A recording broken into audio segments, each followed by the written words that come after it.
Hello दोस्तों, नमस्ते, प्रणाम। आप लोग कैसे हैं? मैं अपने यूट्यूब चैनल में आप लोग का स्वागत करती हूँ। और मैं 15 अगस्त पर नेताजी को बहुत सुंदर एक गीत सुनाऊंगी। अच्छा लगे तो कमेंट में ज़रूर बताना और लाइक सब्सक्राइब ज़रूर करना, शेयर भी करना।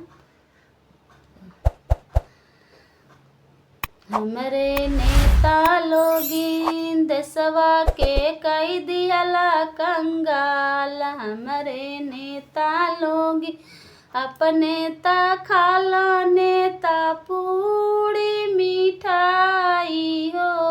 अपने ता खाला नेता पूरी मिठाई हो। हमनी के सतुआ मोहाल। हमरे नेता लोगिन हमन के सतुआ मोहाल। हमरे नेता लोगिन देशवा के कई दिहला कंगाल। हमरे नेता लोगिन अपने ता घूमे नेता गाड़ी फॉर्च्यूनर से। अपने ता घूमे नेता गाड़ी फॉर्च्यूनर से। हमनी के साइकिल मोहाल। हमरे नेता लोगिन हमनी के साइकिल मोहाल। हमरे नेता लोगिन देशवा के कई दिहला कंगाल। हमरे नेता लोगिन अपने ता पहिरे नेता खदरे का कुरुता हो। अपने ता पहिने नेता खदरे का कुरुता हो। हमने खदरे का बदला सिर पर टोपी। हमरे नेता लोगी खदरे का बदला सिर पर टोपी। हमरे नेता लोगी देशवा के कई दिहलन कंगाल। हमरे नेता लोगी अपने ता सूते नेता तो सकीता किया हो।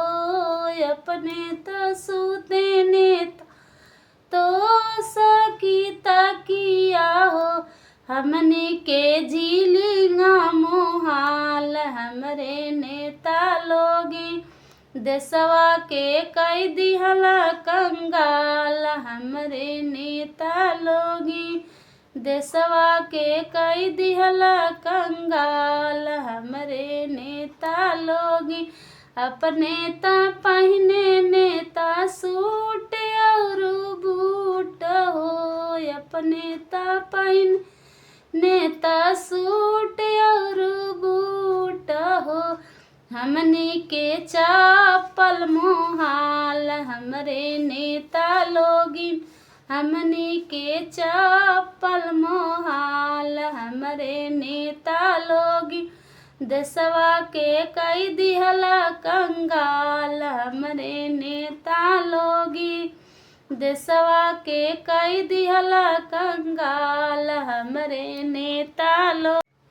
दोस्तों, मेरा गीत कैसा लगा? अच्छा लगे तो लाइक सब्सक्राइब शेयर और कमेंट में ज़रूर बताना। और अच्छा लगे तो मैं इसी तरह गीत गाती रहूँगी और आप लोग सुनते रहिए। धन्यवाद।